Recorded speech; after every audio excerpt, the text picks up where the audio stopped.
My name is Daniel Marconi, and this is my presentation for Lab 4 for physics. The purpose of this lab was to show actual and simulated motion of a spring pendulum system, and the physics models that I used were kinetic energy, gravitational force and potential energy, spring force and potential energy, and the energy principle. As a brief preview of the results, the computational model closely predicted experimental data. The first physics principle I used was kinetic energy. This energy is that which relates to an object's speed and mass, defined by kinetic energy equals half mass times velocity squared. The weight that was attached to the end of the spring, both in real life and in the simulation, had some kinetic energy at all points in the simulation and video. And I used this to measure the change in kinetic energy, which was part of the energy principle equation later discussed. I also use the gravitational potential energy principle, where gravitational potential energy is equal to mass times gravity times difference in relative height. And this describes an attractive potential energy between two objects with mass, in this case, the weight and the Earth. When a weight moves relative to the y-axis, it gains or loses gravitational potential energy depending on whether it went farther or closer to the Earth.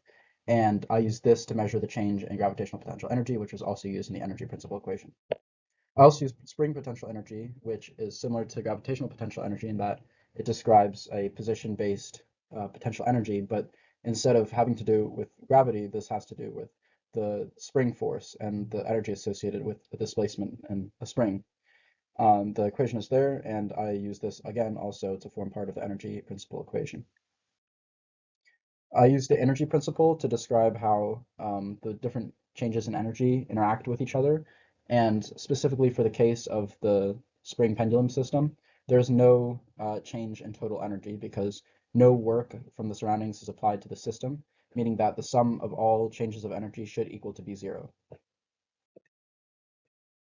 For the experiment, I used Tracker to measure the position and time data of the mass in the spring pendulum system in the video provided on Canvas, and I measured the mass to be acting both like a pendulum and like a spring. And the system was the weight in the spring, and the surroundings were the atmosphere on Earth. The initial conditions were given by the pre-lecture video, so values for mass, spring constant, and rest length were not needed to be calculated, and then initial position and velocity were calculated using the tracker data. For the coding, I attempted to replicate the motion observed in the video using Python code on GlowScript with the same initial conditions described in the previous slide. I used the physics principles that I talked about earlier to predict the future motion of the mass, and the system, just like in the video, is a point mass on a spring pendulum, and the surroundings is a gravitational field on the surface of the Earth. Variables relevant to finding position of mass and energy change values in code were found using physics principles previously discussed. This includes spring length, spring direction vector, spring displacement, kinetic energy, gravitational potential energy, spring potential energy, and total energy. The actual position of the mass used the position update formula with the spring and gravitational forces over a specified time delta t to calculate mass velocity in position and the update. The variables the model seemed to predict the experimental x and y motion very well, being nearly congruent.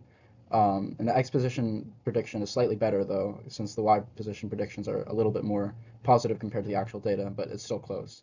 And the motion for both dimensions follow a sinusoidal pattern. While the changes in kinetic, gravitational potential, and spring potential energies constantly changed, the summation of their changes, or total energy change, at any given point in time remained zero, since no work was applied to the system. The change in component energies follows a sinusoidal pattern, with the change in gravitational and spring potential energies being near inverses of each other. Possible sources of error are just human error, not correctly tracking where the object was using Tracker. And another one is the assumption that there's no external work that's applied to the system, which is most likely not true since there's friction and air resistance that would cause the system to slow down or decrease in total energy over time. For the model system, the energy principle is satisfied, as seen in how the summation of the changes in energies all equal to zero when totaled together, meaning that the total energy change in the system is equal to zero, which would make sense because there's no work that is applied by the surroundings. The estimates of the oscillation periods for X position is 1.66 seconds per period, and using Y position data, it's 1.52 seconds per period. Both measured periods were incredibly close to each other, considering the effect that the errors had on the measurements, with the X position period only taking about 9% longer. And the forces coming from the release spring and gravitational potential energies seemed to work almost in harmony, which allowed for a mathematical pattern, sinusoidal one, even though the actual motion appeared random and disorganized from just the video. Thank you.